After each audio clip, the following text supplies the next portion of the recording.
पुढची बातमी, महिला आरक्षण विधेयक अधिवेशनामध्ये नामंजूर झाल्यानंतर सत्ताधारी आणि विरोधकांचे एकमेकांवर आरोप प्रत्यारोप सुरू आहेत. आणि मग याच पार्श्वभूमीवर महिला विधेयकावरून भाजपमध्ये सुद्धा 2 गट पडल्याचा आरोप खासदार संजय राऊतांनी केलाय. पंतप्रधान नरेंद्र मोदी यांना पदावरून हटवण्यासाठी षडयंत्र रचत असल्याचा दावा सुद्धा राऊतांनी केलाय.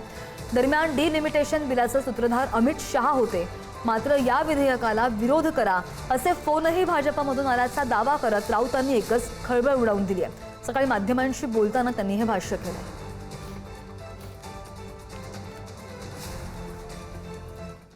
कोणते विधेयक पाडण्यात आलेलं नाही ज्यांचा संबंध महिला आरक्षणाशी आहे, हा पहिला मुद्दा.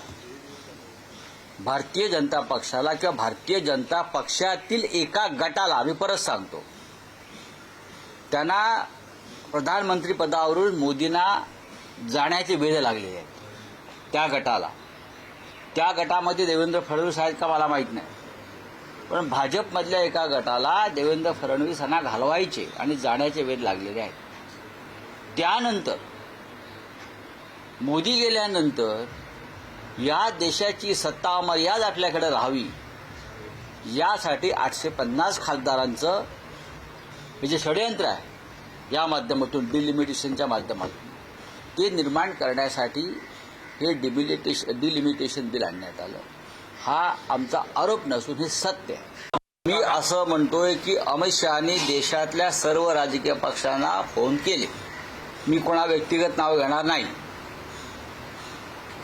याला केला का, त्याला केला का, देशातल्या बहुतेक सर्व राजकीय पक्षांना फोन केले आणि त्याचबरोबर या बिलाला पाठिंबा देऊ नका म्हणून काउंटर फोन सुद्धा त्यांच्याच पक्षातून आले. मला कोणाशी विषय असं बोलायचं नाही, पण हे बिल, डिलिमिटेशन बिल, हे भाजपांतर्गत वादाचा विद्रोह आहे.